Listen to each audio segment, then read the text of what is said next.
Bueno, amigos, ¿escuchan? ¿Sí? ¿Se oye? Sí. Arrancamos. Bienvenidos a este homenaje a Circe Maya, Palabra en el Tiempo.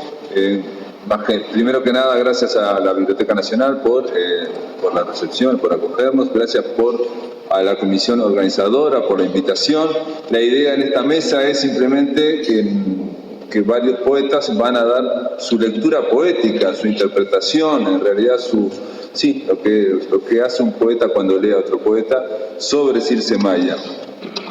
Para empezar esta mesa, que está compuesta por Silvia Guerra, Álvaro Ojeda, Tatiana Oroño, Lucía Mazzini y Miguel Avero, vamos a oír en primer lugar, si les parece, a Ida Vitale, que obviamente no necesita presentación. Con Ida estuve conversando este lunes sobre la poética de Circe Maya y bueno, les propongo escuchar, son pocos minutos, son 8 minutos, a Ida Vitale hablando sobre la poesía de Circe Maya.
ni siquiera tipo nadie, alguien o algo, y que eso podemos estar para que nos apoyemos en ellos.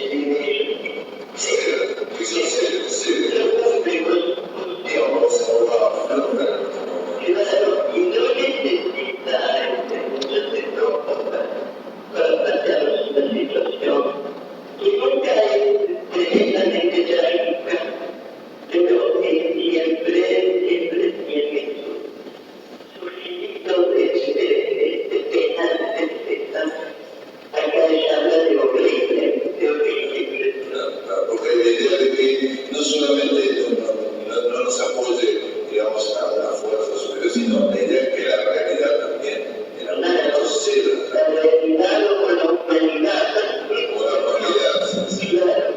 Bueno, decía que simplemente un grado de esta mirada cercana,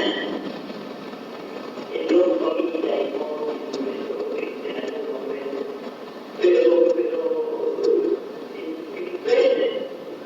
no cambiar de catástrofe ni plantearla con términos muy llamativos, sino con un lenguaje que es de la cotidianidad. Creo que el lector nunca necesitará ir a buscar la palabra del diccionario. Son las palabras nuestras en todos los momentos.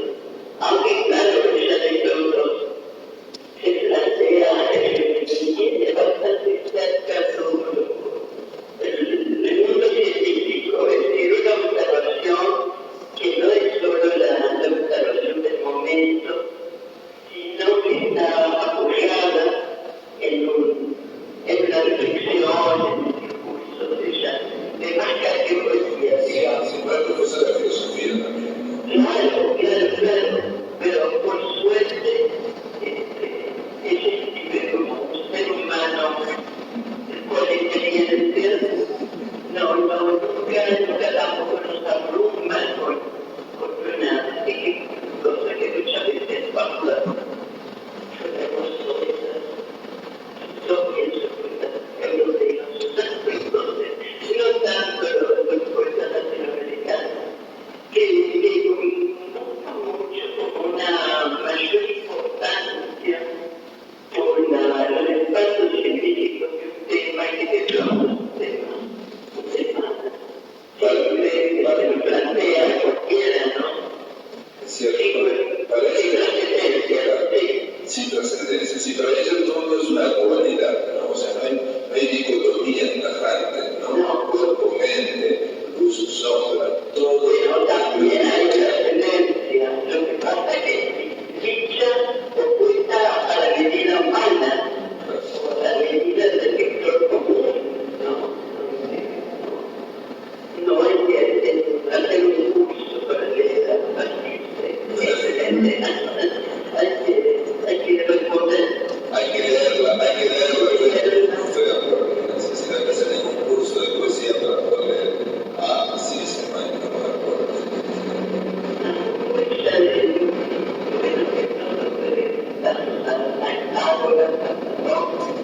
Porque bueno, eso es en realidad el otro mundo de ella, no es solo la familiar, sino la cultura que en este caso se agradece que está puesta al alcance de todos y querida. Bueno, la palabra es un poco adelantada. No, está integrada en esa palabra. Exactamente. Y dale, gracias por estar en la máquina de pensar, gracias por, digamos, darnos tu parecer en torno a esta poeta que se llama Circe y que yo sé que así se le va a encantar escuchar. Bueno, interesante muy poco. Le mando un abrazo grande. Bueno, gracias. Es un caso curioso, normal.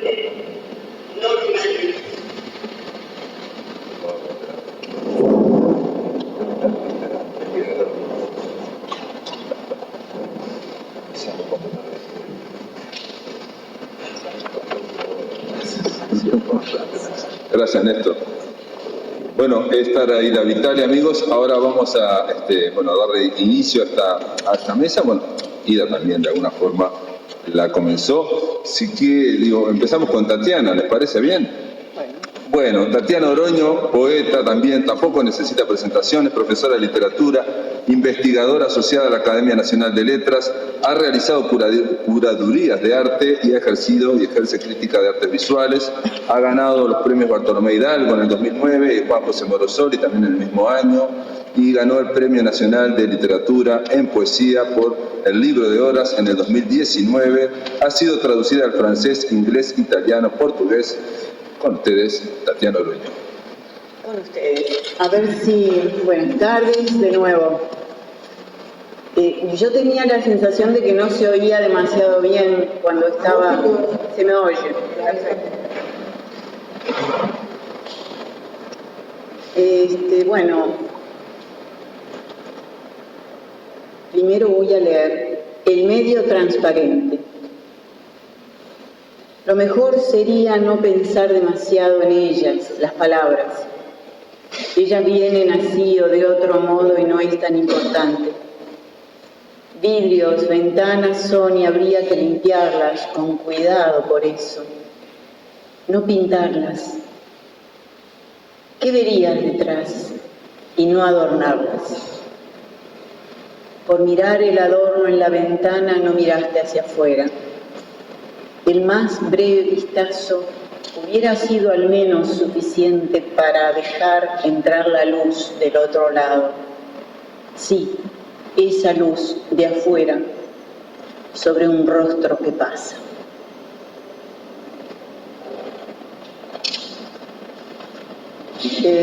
La convocatoria en la que estamos, que nos trajo aquí, me obligaba a arrancar sin preámbulos con la lectura de este texto.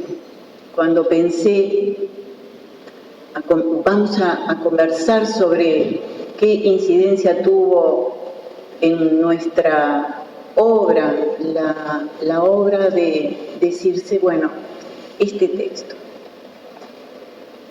Porque la poesía de Circe fue la ventana limpia que me enseñó a mirar y a ver fuera de mí, alrededor, a rescatar la dignidad de lo pequeño e incluso incidental, con lúcido cuidado y con atenta ternura. ¿Se escucha bien? Yo tengo la sensación de que esto es un obstáculo. Cito. En el vaso con agua el gajo verde, las flores blancas. Entre amarillo y blanco el aire vibra. En verde y amarillo descansa el agua, el gajo verde, las flores blancas. Envolvente tibieza vive y reposa en el vaso con agua. De En el tiempo, gajo verde.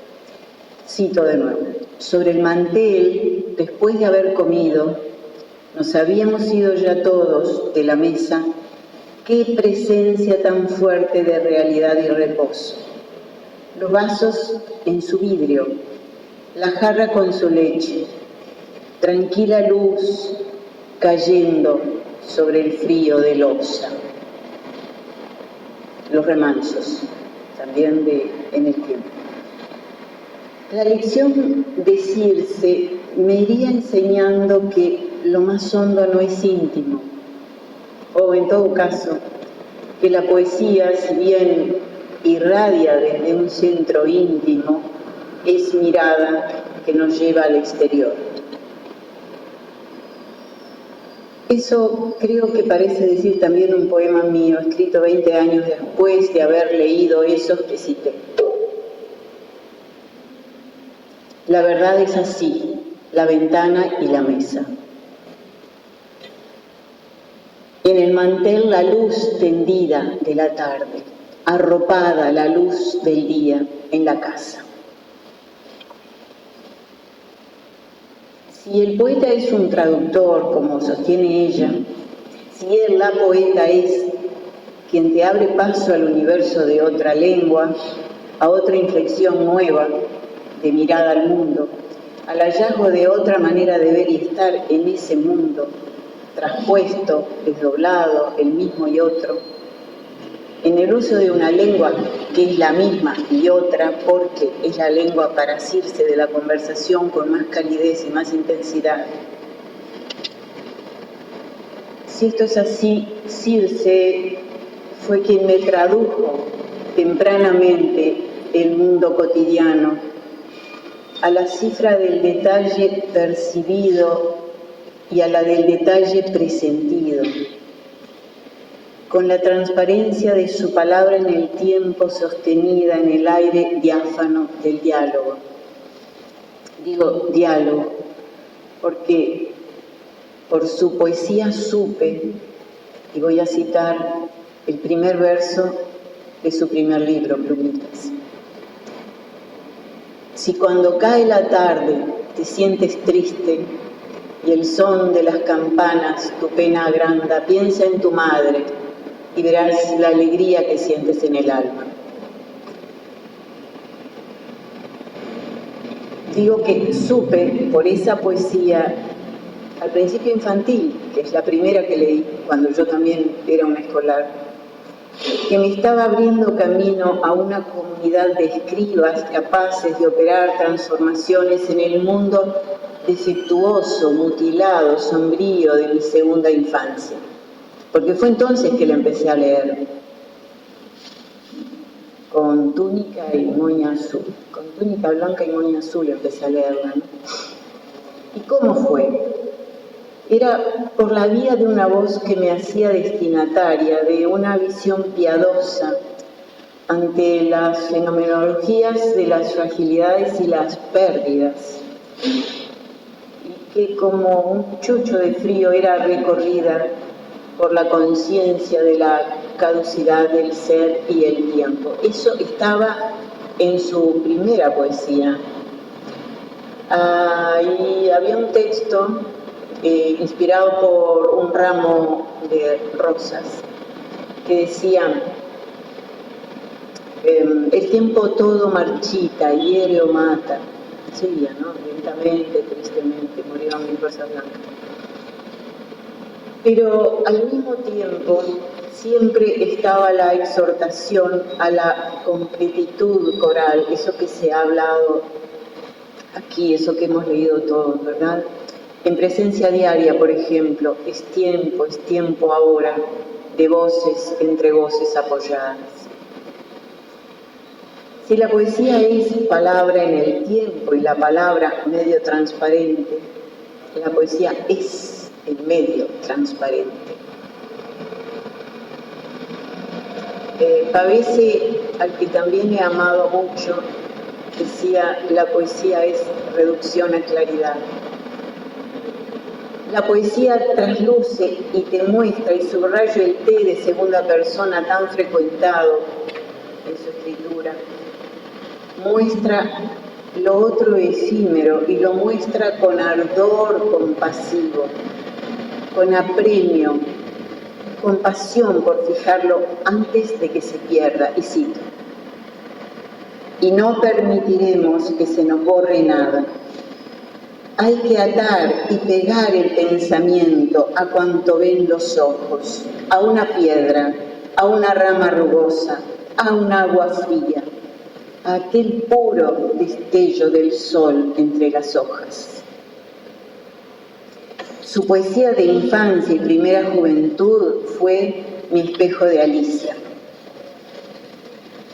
Si para Lacan el espejo es la mirada del niño que se apoya en la de la madre para reconocerse, y yo eso sí lo había tenido, felizmente, este otro espejo ofrecía el tránsito a lo real verdadero del mundo por la magia de un contacto visual también, mirando, posando los ojos en el espejo de la página.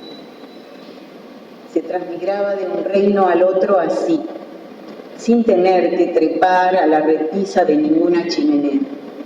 Casi mejor que la experiencia de la verdadera Alicia, cuyo nombre desde su raíz ya anticipaba, Aletheia, revelación de la verdad por obra de la milagrosa transmigración. Y acá acoto entre paréntesis, capaz que en el hechizo que me embargaba también colaboraba un poco la foto de la chiquilina de gruesas trenzas y cabello partido al medio, tal como llevaba yo también mis gruesas trenzas y mi pelo, mientras pasaba las hojas de su pequeño opus a mis 8, 9 años. Pero bueno, eso es incomprobable. Es terreno de otra disciplina y más vale dejarlo pasar. Éramos niñas además de otra era, niñas de trenzas. Lo que sí se revela al llegar acá, a esta última línea de la evocación, es que de la lectura de todos los libros de Circe siempre me llevé algo. Y como prueba acabo de descubrir, y esto es de ayer realmente cuando escribía esto, acabo de descubrir que me había guardado unas almendras. Venían envueltas en un verso de sus plumitas que decía, con un suave perfume de almendras.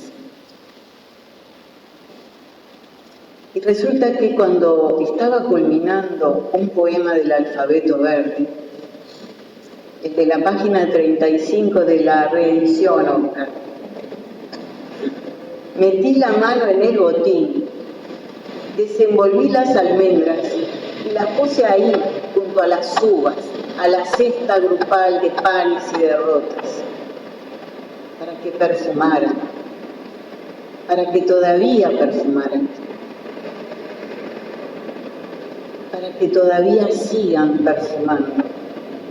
El último verso de aquel poema, naturaleza muerta con derrotas. Entonces no se llamaba así, se llamaba razones, pero vaya sorpresa, una vez que noté esto, que estas almendras que cerraban el poema eran aquellas que venían en el inconsciente casi, pero reproducían, repetían las almendras del suave perfume, que en el poema venía acompañado por un voto funerario, porque decía, y dormirse soñando un sueño tan largo que nunca despierta. Pero aún perfumaban para mí en la memoria las almendras, y las dejé allí. Y bueno, son unas almendras que desafiaron airosas las hoces, y estoy usando un vocablo que está en la poesía de Circe, está en cursiva, las hoces del tiempo y sus destrucciones. Porque, para mejor, ese es el poema que cierra el libro que se publicó este año en Estados Unidos y el que le da título al último libro mío, en el 2020, ¿no? Un poema que fue editado en el 44. Algo que tiene que ver con lo que hablaban hoy, ¿no? Respecto a la resistencia, ¿no? A la resiliencia, a la sobrevivencia. Bueno, digo solo esto a propósito de estas almendras tan vivas, que, bueno, no son otra cosa que obra de una poesía nacida, de una mirada lúcida, límpida,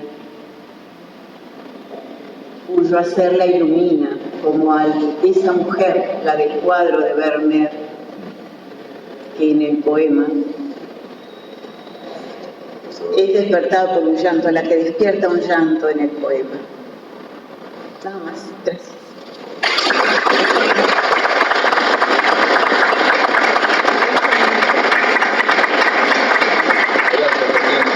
Gracias, Tatiana. Ahora, si les parece, seguimos con Lucía Massini. ¿Te parece, Lucía? Bueno. Lucía ha publicado poemas en antologías, en revistas online, está terminando la carrera de profesorado de literatura en el IPA y vino y está preparada ahí ya para... Más o menos. Dale. Porque la verdad me quiero sincerar con ustedes. Hubo como un pequeño problemita de comunicación, no sé si fue que yo no entendí, me parece que seguramente sí. Y pensé que teníamos que venir a los poetas a leer nuestros poemas, a establecer algún vínculo con la obra de Circe Maya. Entonces, rápidamente ideé un plan y voy a usar a mi favor lo que decía Ida Vitale sobre el hecho de que yo comparto, de que la poesía hay que leerla. Entonces, justo estos días, desde hace más o menos una semana, todas las noches me voy a dormir con este libro de Circe Maya y entonces he estado leyendo y marcando en el libro algunos poemas que a mí me gustaron mucho y que bueno, que me despertaron como una sensibilidad y de esta manera me acerqué a Circe. Ya había empezado a acercarme con María en el curso de literatura uruguaya y bueno, y le agradezco profundamente por eso.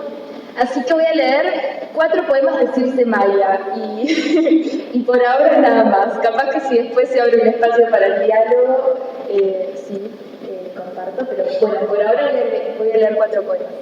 Los 2 primeros que voy a leer, para mí no, me parece que va a ser obvio cuando lo lea, que tienen que ver como con esa mirada que Circe tiene sobre la naturaleza, porque para mí algo que pensaba estos días es que leer estos primeros poemas de Circe es como caminar por un monte y sentir como las gotitas de agua del rocío. Bueno, entonces voy a leer 2 poemas que me evocaron esa sensación.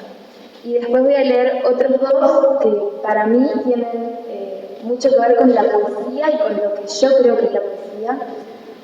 Así que bueno, esa va a ser mi mirada de poeta. Y no va a ser muy solemne como podrán ver. Bueno, el primer poema que voy a leer se llama Por esto. Y dice: porque apegué el reseco corazón a la tierra, junto a los viejos troncos de húmedas raíces, y absorbí hasta las venas su vida fría y lenta. Porque sentí ascender la savia en el silencio, y escuché en el silencio crecer los verdes gajos, los arroyos minúsculos y el vaho de la tierra. Renegué de mi sangre tibia y desordenada, alzándose y cayendo en mareas absurdas. No quise más mi cuerpo, mi mirada sedienta. Ojos de un agua mansa, piel de corteza fría y lisura de piedra. Limpia luz de rocío que no quiso mirarte, sino ver desde ti. El aire, el agua en sombra, el temblor verde arriba. Y no escuchar los pájaros, sino estar en el golpe de alas, en el vuelo hacia el azul sombrío.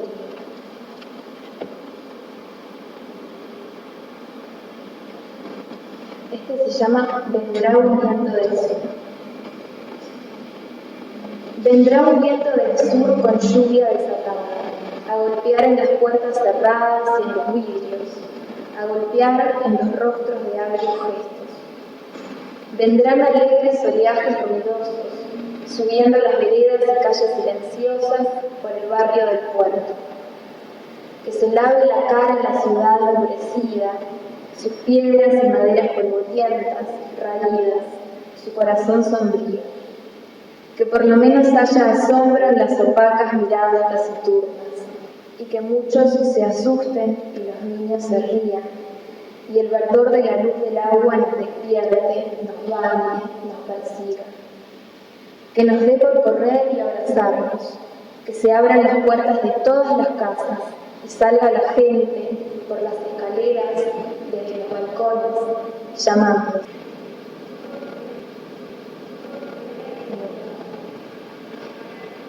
Y ahora estos 2 son los que yo asocio como con más sensibilidad poética.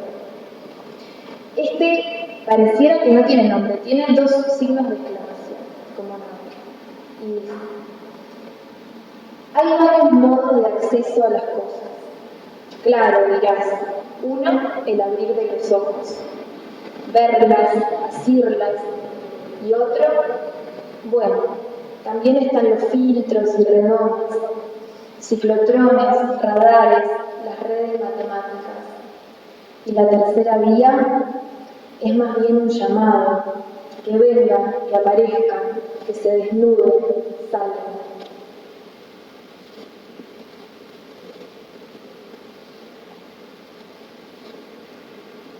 Y este se llama El pájaro. Este me encanta porque además es como un augurio. O sea, y la poesía también es como un augurio.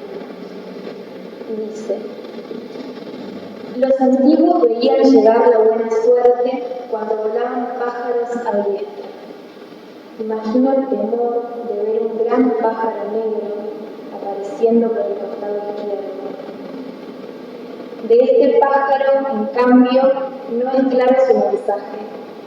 Apareció delante de mí, dio un vuelo ambiguo, un poco a la derecha, de nuevo hacia la izquierda, y desapareció inesperadamente, tragado por la niebla. Su mensaje, si hubo, quedó indescifrado. Su vuelo fue una curva sin terminar, un trecho de un recorrido total e imprevisible a partir de lo poco que se vio. Sin embargo, la mirada lo busca intensamente. Que se muestre otra vez, que haga otra vez su vuelo, garabato, su pequeño rasguño en lo gris, que aparezca. La voz délfica se niega a repetir lo dicho y calla por más que lo pidamos.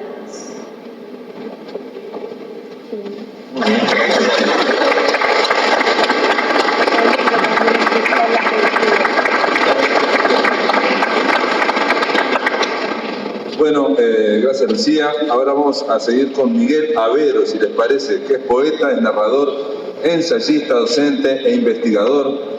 Es cofundador de Orientación Poesía y En el Camino de los Perros.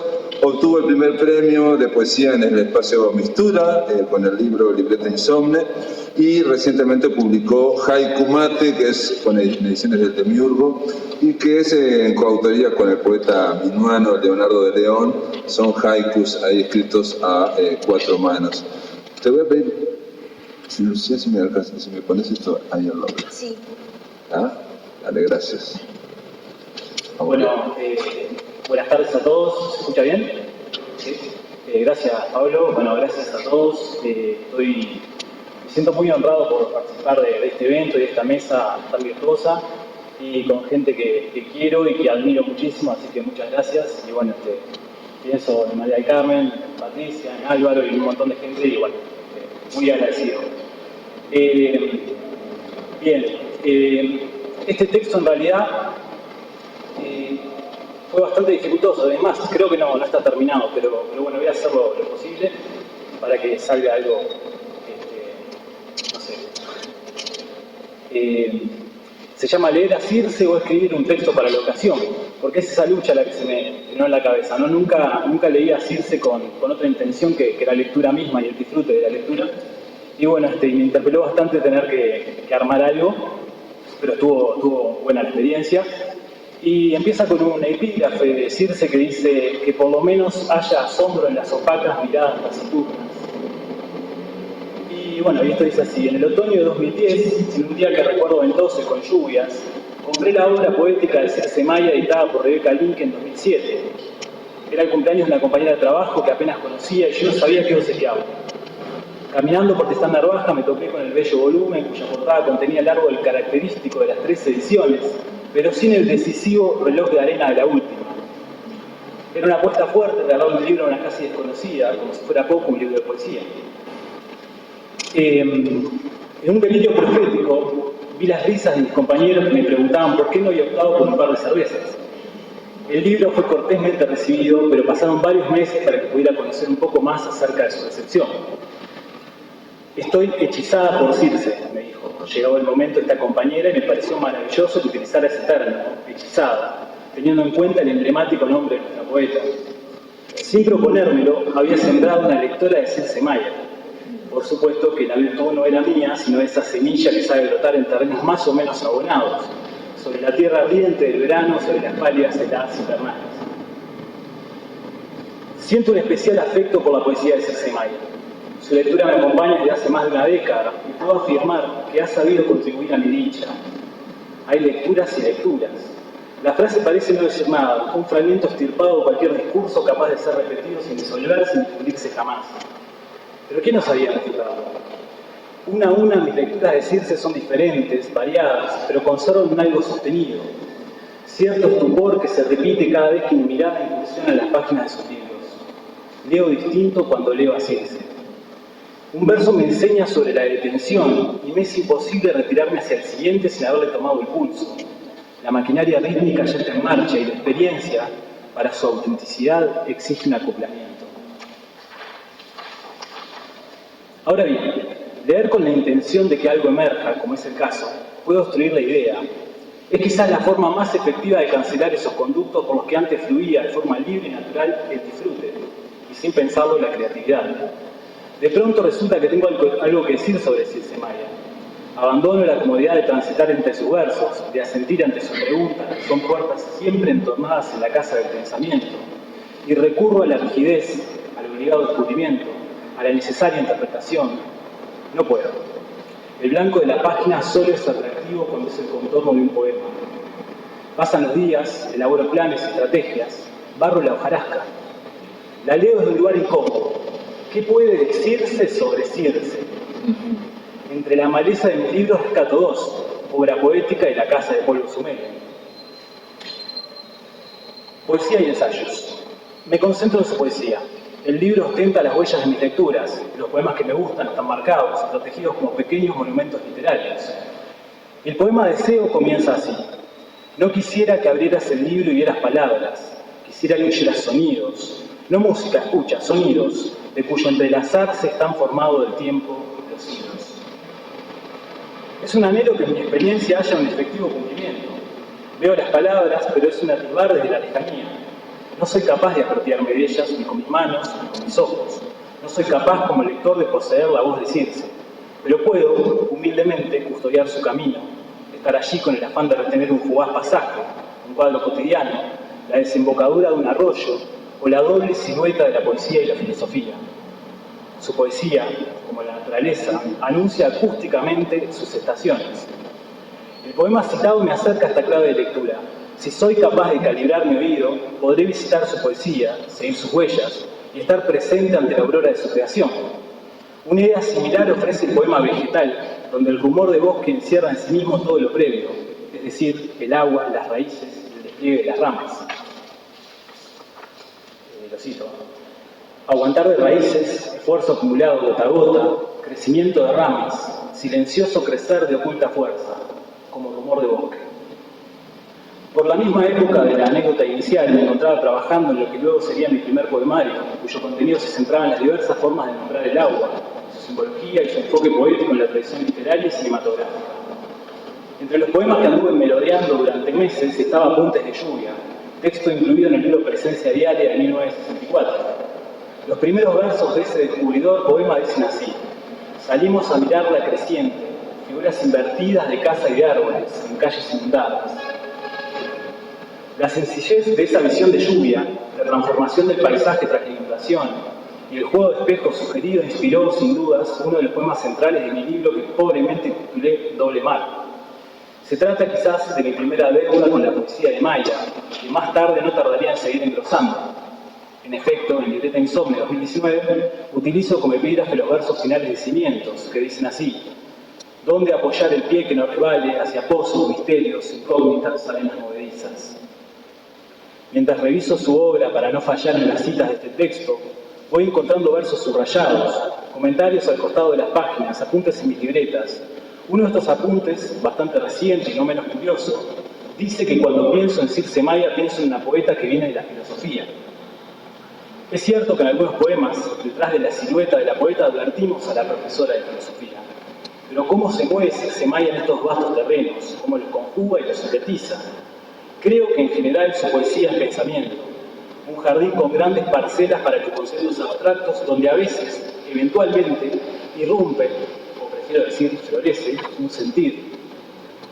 Dice María Zambrano, que esta decisión sabe mucho, lo que el filósofo perseguía lo tenía ya dentro de sí, de cierto modo, el poeta, y agrega más tarde: La poesía es encuentro, don, hallazgo por la gracia. La filosofía búsqueda, requerimiento guiado por un método. Me animo a pensar que Circe Maya despunta en ambos terrenos y los perfila, y los decora, los vuelve múltiples y los unifica. Tomé nota hace un tiempo de que existe una ensayística hija de Paz, sobrina de Borges, prima de María Negroni, que sabe confundirse con la poesía, que provoca esa feliz contaminación libre de jaulas categorizantes. Un ropaje ensayista que oculta al poeta, lo disfraza, para que otros escenarios admitan inconscientemente su destreza.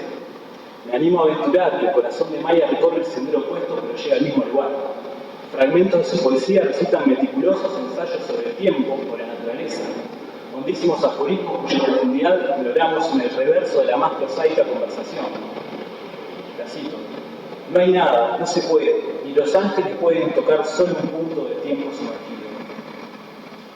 En la casa de pueblo Sumeria, la poeta advierte que sus comentarios, entre comillas, a los poemas de otros autores no tienen pretensiones ensayísticas. Más allá de la evidente modestia en la advertencia, el vestido de comentarios se queda muy corto en el estilizado cuerpo de estos textos que reflexionan con parsimonioso rigor literario sobre poetas imponentes como Cabajas o Rizos. En torno a un poema del primero, señala Circe, y la cito otra vez: la luz, al entrar en las sombrías cámaras, puede ser una nueva tortura, mayor que la de la sombra constante. Si el vestido de comentarista no le hacía justicia, tampoco el de ensayista, ya que por debajo asoman los pies luminosos y flotantes de la magistral poeta. Empiezo a entusiasmarme con la escritura de este texto, quizás porque advierto la cercanía del final. El tiempo apremia y evita que siga prolongando mis insuficiencias. Cuando leo estas últimas líneas, ante un público a medias conocido, ante ustedes, me preguntaré si he aportado algo al diagrama que todos tenemos de Circe, tarea por otra parte inútil ante poetas inatrapables como ella, como Ida Vitale o el múltiple Álvaro Figueredo. Repito, tarea inútil, y hago mías sus palabras. No quiero más, no quiero, porque sé que de un modo que no entiendo, de algún oscuro modo, está presente en mí, total, entero, el sumergido mundo que me alcanza.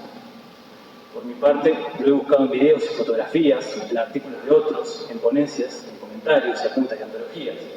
Lo he buscado en relecturas y con ello he cambiado la tierra del jardín de la biblioteca. Vuelvo a encontrar el asombro en el surco de los versos de Circe Maya y comprendo súbitamente que en el paisaje de sus letras releer es regar y sus poemas, como en una primavera perpetua, reverdecen.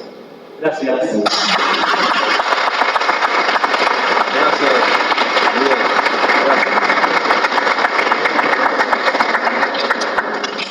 Bueno, ahora el turno es para Álvaro Ojeda, poeta, narrador y periodista cultural. Ha publicado una docena de libros de poesía, en narrativa publicó 5 novelas. La Fascinación fue finalista en el premio, es una de ellas, fue finalista en el premio Planeta Casa América 2008, y Máximo es otra novela que fue premio nacional del MEC en categoría narrativa. Fue premio Morosoli en el 2017 por la trayectoria en poesía y bueno, bienvenido y ya te doy el micrófono. Bueno. Estamos trabajando para vos, ¿puede ser, Pablo? Sí, por supuesto, siempre trabajan para mí. Bueno, buenas tardes, ahora yo hago segunda tanda. Para mí es un placer estar en esta mesa.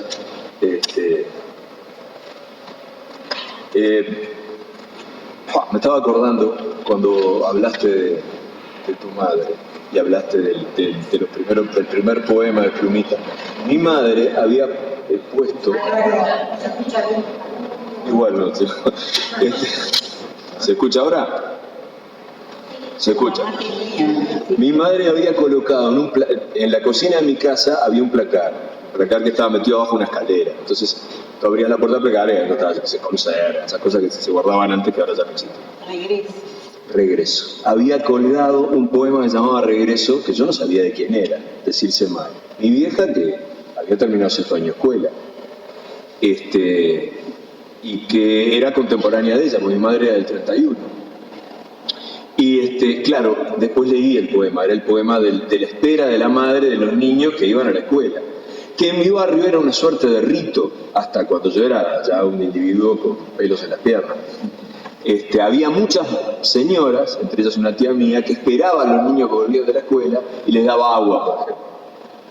Y ese poema tiene que ver con eso. Bueno, y ahí fue el primer contacto que tuve con una poeta que tenía un nombre extrañísimo para mí, Circe Maya. Yo era un escolar, tendría 11 años. Pero ahí hubo un toque, ¿no? Cómo los caminos son brutales. Yo, cuando leo a un gran poeta, me parece que es la oportunidad de hablar de la poesía, porque en el gran poeta está en semilla todo el bosque, que es la poesía, que a estas alturas es una cosa gigantesca y de difícil manejo. Pero también me di cuenta con Circe y con algunos grandes poetas que he leído y que tengo la suerte de frecuentar, que los poetas son poetas homeopáticos siempre, ¿no? Aquello de la homeopatía, el invento de Hahnemann, ¿no? Homeo semejante, patía, es mal, pero también es carácter, problema de carácter, porque aquello de los griegos está bilioso, tiñoso, bueno. Y los poetas son homeopáticos, saben la causa de tu mal, pero te curan con esa causa del mal. Es decir, si te dan en una dosis adecuada, no sé si te curan, pero al menos te permiten sobrellevarlo, y en algunos casos te curan, te logran sanar. Y Circe es, por esencia, una poeta homeopática. Es una poeta, como se decía, de idea antológica. Bueno, Circe es una poeta homeopática, sabe colocar un verso exacto y una palabra exacta en el momento exacto. Creo que también es una poeta que, sabiendo el dominio que tiene sobre ella, no es pretenciosa. Hay una cantidad de poetas que sí, que uno se da cuenta que tienen un dominio enorme de una cantidad de ítems, y le estoy hablando a la mesa, no voy a hablarle a la gente, pero estoy hablando a ustedes, no sé. Pero creo que ella sabe de su capacidad y sabe de su sensibilidad, por supuesto, pero lo maneja todo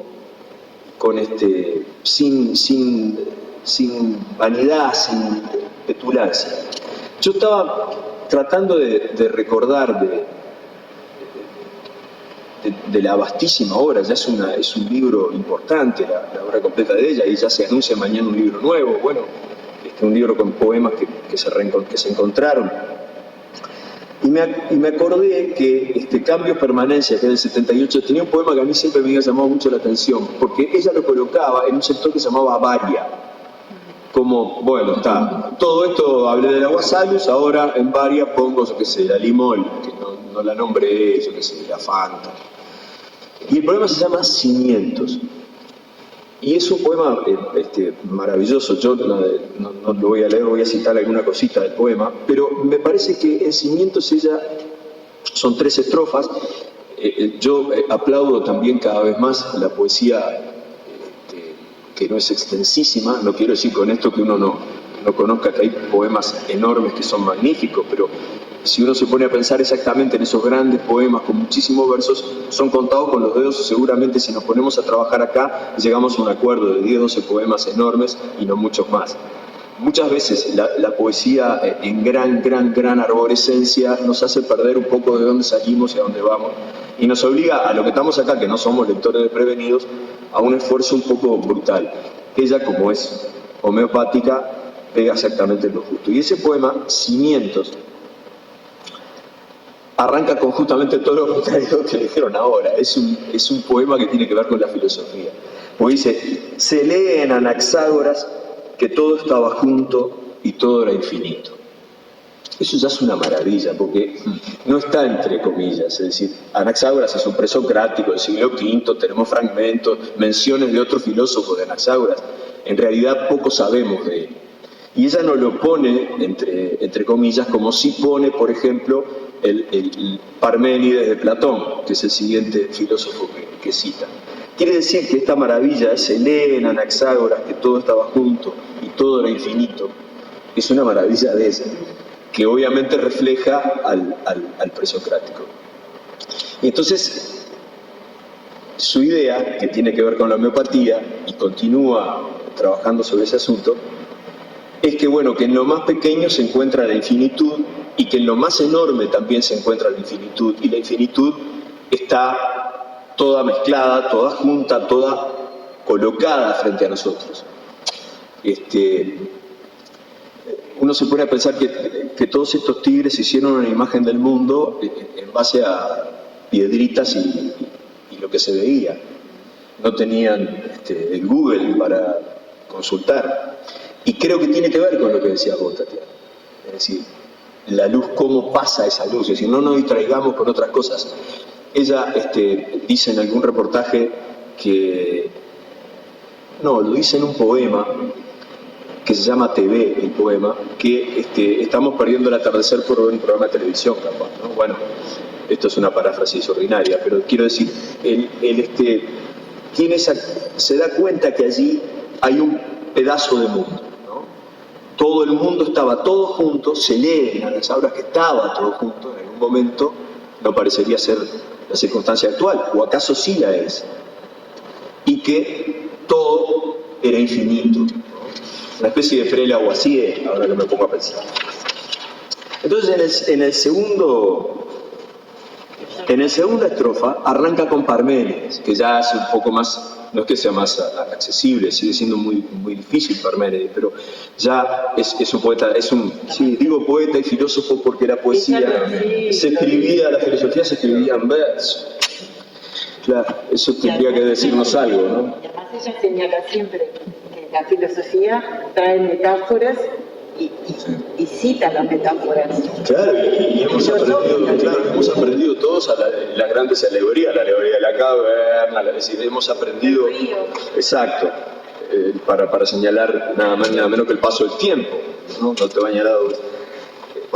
Entonces, cita a Parménides, en realidad citado por Platón, al que le pone extraño libro, me encanta esa precisión de profesora, y dice todo lo contrario, dice que las pequeñas partículas, ella habla de unidades y números, ¿no?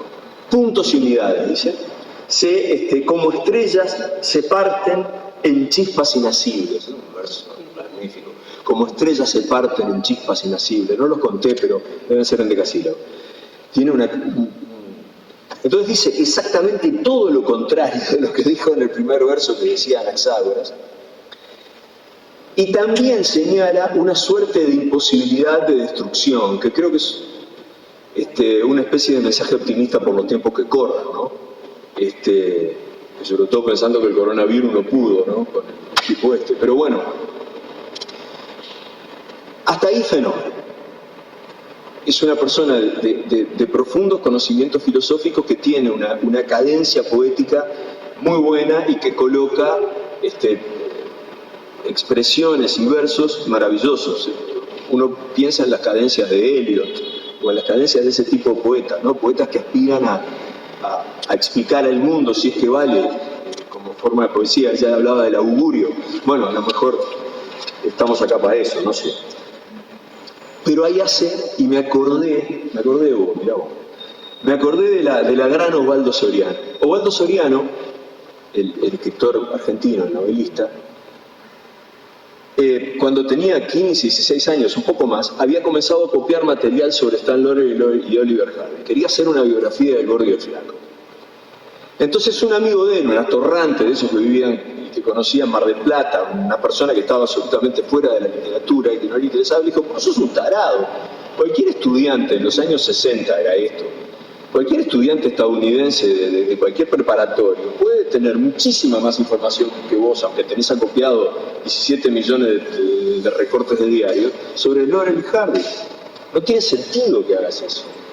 No tiene más mínimo sentido. Entonces él inventa Triste, Solitario y Final, donde aparece Philip Marlowe, el Gordo Soriano, que es un mismo personaje, y se saca las ganas de investigar una trama policial con Philip Marlowe, el último gran detective de Chandler, la última novela, gran novela de Chandler, Triste, Solitario y Final. Y así le pone el título. Hasta aparecen gatos, y se saca toda la gana.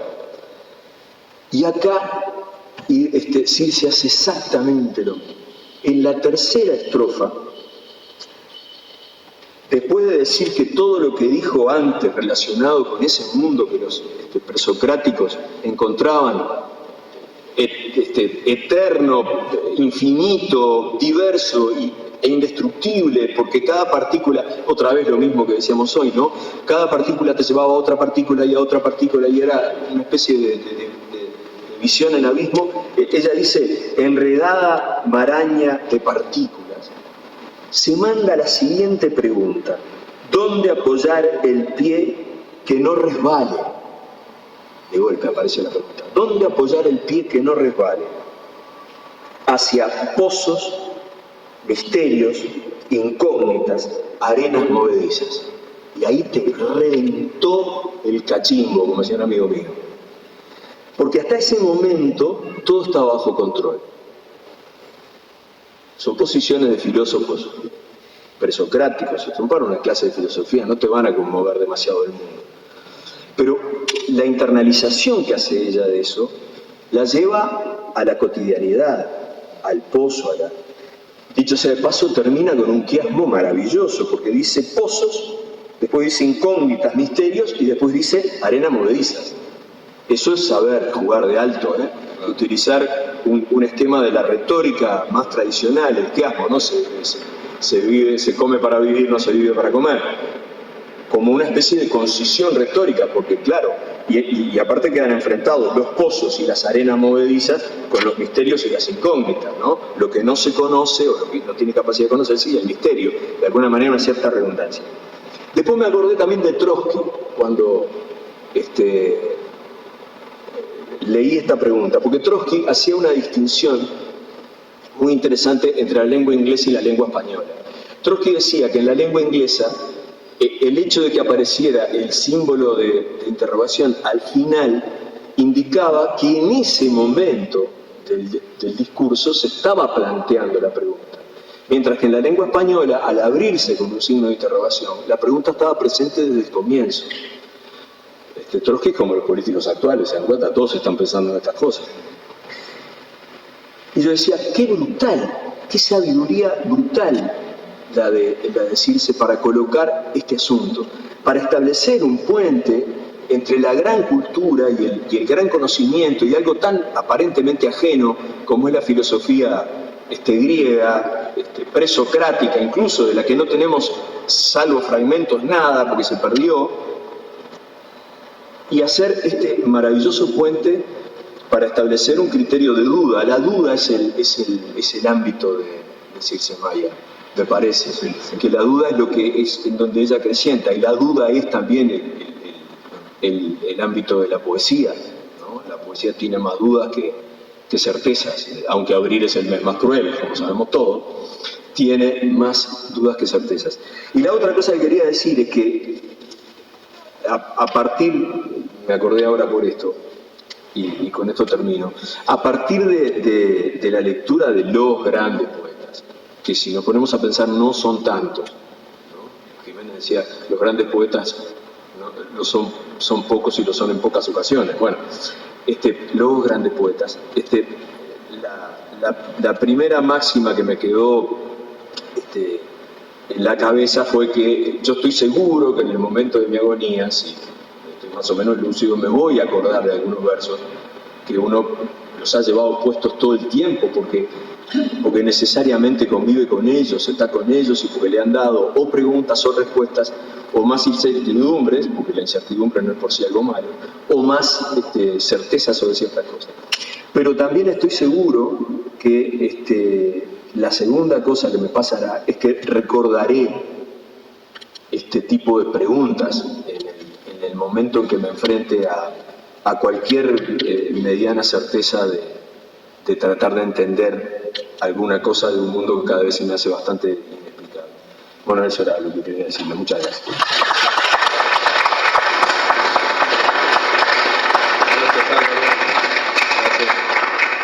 Sabes que me quedé pensando que el poema que elegiste es muy afín al que eligió Ida Vitale también, ¿no? O sea, la terrible impresión de algo que cede, ¿no? Claro, la idea de que algo cede. El pozo, la caída. Exacto, es decir, las arenas movedizas, ¿no? El poema del que habló Ida tiene un epígrafe que en inglés todos los suelos son falsos. Claro, claro. El que ella descubrió. Sí, bueno, es el terreno de la incertidumbre en el que se mueve Ida, estoy bien, Circe-Maya, estoy impresionante.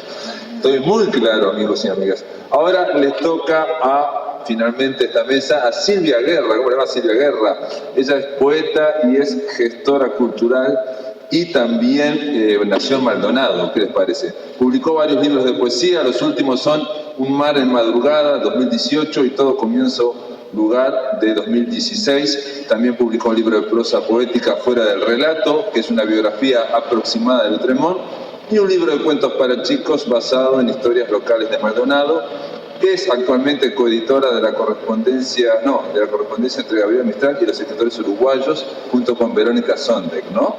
Y bueno, ahí arrancamos.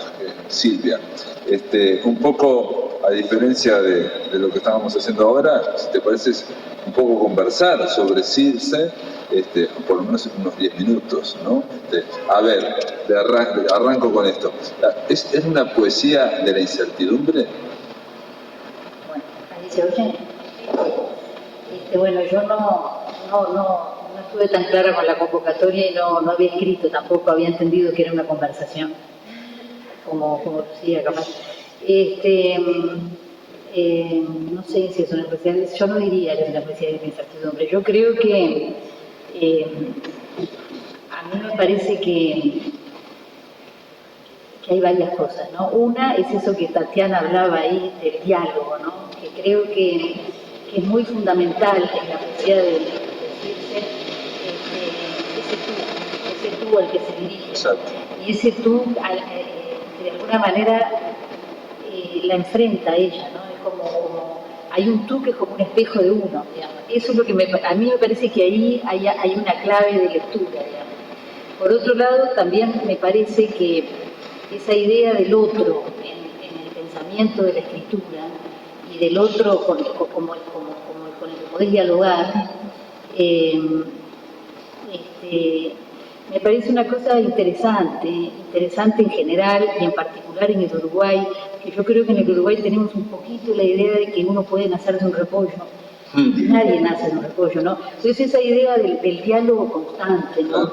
De que me parece que también pasa con todo esto que se ha estado hablando de la filosofía, ¿qué es eso, no? Que es como un lugar del pensamiento. Desde ese lugar del pensamiento, el diálogo, ¿no? El diálogo con otras lecturas, el diálogo con otros estadios, ¿no? Con otras lecturas poéticas. A mí me parece que una lectura poética tiene algo que ver con las voces, tiene algo que ver por supuesto, tiene todo que ver con las palabras, con las voces en los sonidos. Yo le hice algunas entrevistas así alguna vez, y ella, por ejemplo, se detiene un rato en decir que, por ejemplo, un brasilero, cuando dice para empezar algo, lo dice de una manera distinta de como lo podemos decir nosotros en el español, porque yo qué sé, yo no me acuerdo de la genealogía del brasilero, pero ella se acuerda de cómo la madre, que cantaba muchas canciones en portugués, porque estaban al lado de Brasil, cómo sonaba la voz ese llamado para empezar un canto o para empezar a hablar, ¿no? Que debe ser más o menos parecido a la A de la vida, que es una manera de hablar, como una manera de llamar. Entonces, a mí me parece que ahí hay un diálogo poético que se inicia en una cabeza que tiene un pensamiento poético, la diferenciación que puede hacer en esa voz que llama. Entonces, a mí me parece que ahí hay un sustrato poético fundamental, y me parece que ahí hay un vínculo con otra cabeza que tiene esa voz adentro, que es extraordinario, y a mí me parece que ahí empieza la poesía, para ella y para los demás, para alguien que pueda pensar en eso. No sé si me explico. Sí, perfectamente. Ahora, yo te pregunto, se habla de la poeta del pensamiento, se habla mucho del pensamiento, pero Circe tiene varios miedos. Uno de ellos, una aprensión a teorizar. Odia todo lo que sea teoría, y de hecho una vez me dijo que había estudiado profesora de filosofía y no en literatura, por esa aversión a teorizar. Y también tiene otro miedo, que es al necrosamiento, me dijo una vez, de la escritura, ¿no? O sea, cuando algo se escribe y después pierde ese necrosamiento, usó esa palabra. Entonces, en esto que decís vos del diálogo de voces, yo creo que ella intenta, ¿no? Hablándolo en tú, mantener esa intensidad. Y el pensamiento lo integra en la poesía, pero después, viste que le gusta mucho hablar en general de la poesía. Bueno, eso que decía Miguel, ¿no? De los ensayos, ¿no? Ella, creo, por lo menos esa vez que hablamos en una de esas entrevistas, ella decía que más que ensayos eran como miradas. Exacto.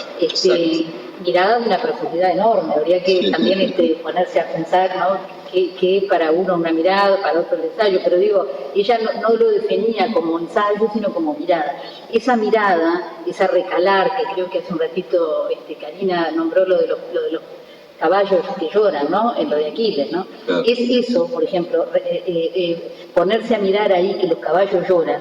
A mí me parece que es una manera también como de calar en el tiempo de la escritura, vamos a decir, ¿no? Porque no sé si hay mucha gente que ha mirado los caballos que lloran. Claro, sí, que son eternos. Bueno, entonces es eso. Claro. Y esa mirada, me parece a mí que cuando ella dice mirada, lo dice bien, no lo dice para...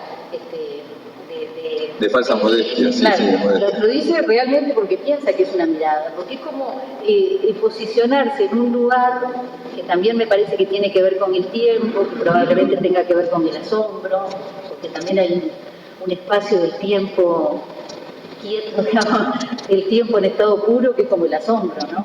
Para darse cuenta de algo, por ejemplo, de los caballos que lloran, o por ejemplo, de eso que no sé cómo se diría. Entonces, en ese sentido, capaz que sí hay una incertidumbre. Yo creo que es como un campo de la aporía, que es ese, uno no sabe, de ese lugar donde puede darse cuenta de que una voz, hay algo que es distinto que si se dice de otra manera. Entonces, a mí me parece que hay un sentido como vibratoriamente poético, eso me parece que en alguna medida la define mucho, que es como esa especie de nitidez vibratoria para lo poético. Y me parece que de ahí también es que dialoga con lo filosófico, independientemente de su capacidad como profesora de filosofía, pero creo que dialoga en ese lugar con la filosofía y a veces con la cultura, ¿no? Claro, cuando, por ejemplo, todas estas cuestiones de la pintura de Vermeer, por ejemplo, bueno, también ahí hay un tiempo en estado puro. También ahí hay un tiempo con otro tiempo, es decir, en ese cuadro estás mirando y hay una cantidad de capas de tiempo, ¿no? Esa precisión en ese lugar a mí me parece que también es una característica, que tiene que ver con eso, como con esa, no sé cómo decir, pero como ese lugar de una intensidad inconmensurable y de un estadio vibratorio para sentir el tiempo y para sentir la luz y para sentir la vibración de todo eso. Ella es consciente, digamos, que esa mirada es una mirada que atrapa la poesía o, digamos, la ubica. Por ejemplo, pensé ahora que decías la mirada con respecto a la pintura, también en el último, en Dualidades, ella hace un ejercicio muy extraño, que es tomar textos narrativos de Kafka o de otros, y ella dice que ahí, donde miró ella, encontró poesía. Entonces lo que hace es ponerlo, escandirlo en versos, o Dradek, por ejemplo, no lo voy a leer, pero yo le pregunté, entonces, ¿esto es una interpretación tuya?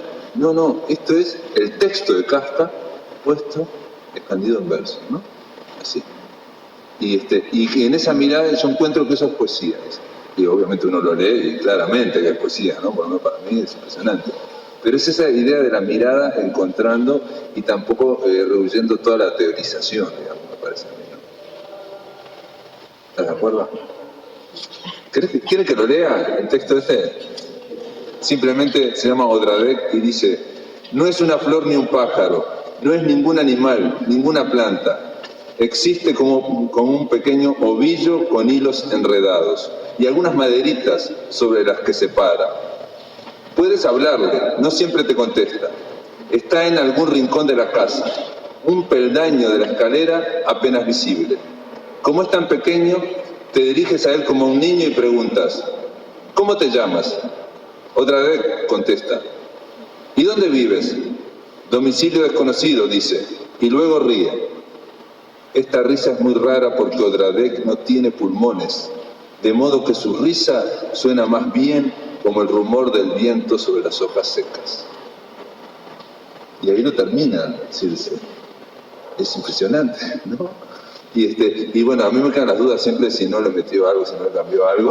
Ella dice que no, que ella vio en ese cuento, en ese fragmento, poesía. Gracias Silvia Guerra por estar con nosotros, gracias amigos. No sé si quieren preguntar, la idea es ahora hacer un breve diálogo con esta mesa que ha estado impresionante, la verdad. Muchas gracias a todos, Tatiana, Silvia, muchas gracias. Gracias Álvaro, gracias Miguel. No sé qué les parece. Yo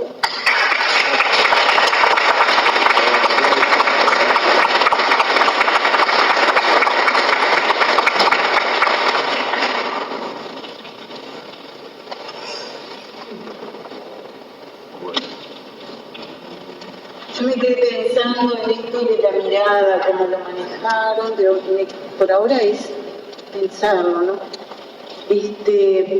Cuando Silvia dijo que ella no dice ensayos, que dice mirada, yo eso no tenía, pero pensé, en contra de la interpretación que diste después, Silvia, que por ese prurito, lo que decía Álvaro, de eludir toda actitud que tenga que ver con lo vanidoso, con la vanidad, eludir. Yo no escribo ensayos, no es un ensayo, porque es una mirada. Ahora, desde su punto de vista es auténticamente una mirada. Ahora, cuando vos planteás esto de la fragmentación de un texto en prosa, convertido en un texto que suena como poesía, yo pensé, y bueno, es porque la mirada descompone y hace ingresar silencios en determinados espacios en los que el silencio cuenta, es decir, está vistiendo o desvistiendo con su mirada una estructura armada por otra mirada. Te quiero decir eso, que está desarmando, desvistiendo, descomponiendo, está haciendo ingresar el silencio, que está tan presente en toda la obra, el silencio. Y es un silencio creativo, es un silencio como el silencio de la gestación, es un silencio germinal, porque cuando vos hablabas de esa última estrofa de Cimientos, yo pensé, vos hablaste del quiasmo y eso, ¿no? Pero yo pensé, está la armonía también, está la belleza de que hay dos términos que son abstractos y dos términos que son visuales. Y es con lo que está trabajando siempre. Aquello que yo leí, que hay que pegar en los ojos todo lo que vemos. Yo incluí eso en el texto, pero cuando lo incluí también pensaba en otro poema, y ese es un poema de amor, que alguien preguntaba hoy por el amor. A ver, vos y hay un poema en que dice que salieron a caminar, es un poema de amor juvenil, pero es maravilloso. Y como no veíamos el suelo, como era la noche cerrada y no veíamos dónde caminamos en las estrellas, anduvimos rodeados de estrellas. Es un poema, no lo tengo acá, pero es una belleza. Quiere decir que lo que vemos hay que pegar los ojos a lo que vemos, del pensamiento a lo que no vemos. Y si no vemos lo que deberíamos de estar viendo, vivirlo también. Asimilarlo, verlo con los ojos del corazón. Queda un poco cursi, disculpe. Pero cuando dicen que están caminando, sí, y lo transmite.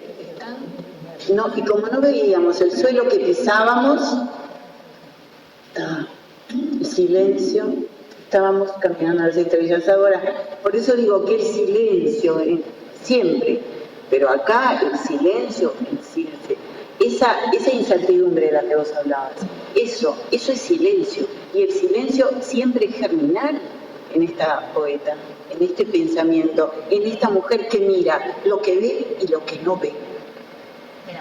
Creo que es eso. Lo que ve y lo que no ve. Y sí, ¿dónde están mis lentes? A ver, lo puedo leer, entonces sí, tengo lentes. Bueno, busco los míos, me esperan un segundo. Yo creí que ya no iba a leer nada.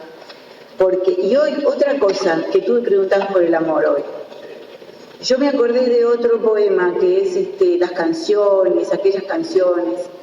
Y ella escucha ese canto lejano, no sabe quiénes cantan, no lo sabrá nunca. Pero termina diciendo, y sentir un amor doloroso por ellos.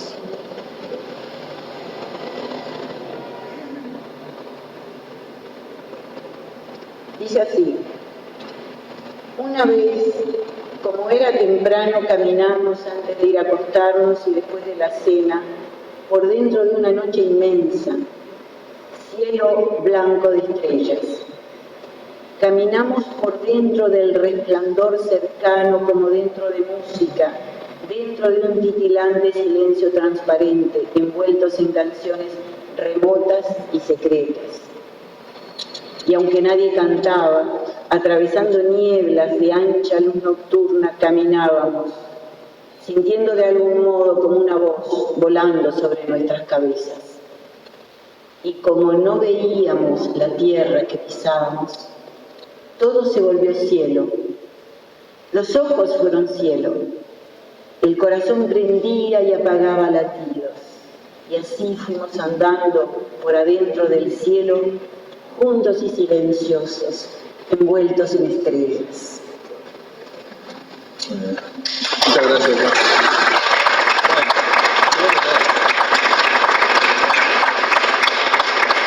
Gracias, Tatiana, gracias por la lectura, gracias, Miguel. Creo que con esto damos culminada, ¿no? La jornada. Mañana continúa la segunda jornada, donde se va a presentar al final Voces del Agua, el último libro de Circe Maya, digamos el más nuevo. Pero va a haber muchas otras cosas a partir de las 13 horas, así que los convoco y gracias a todos por estar aquí. Bueno,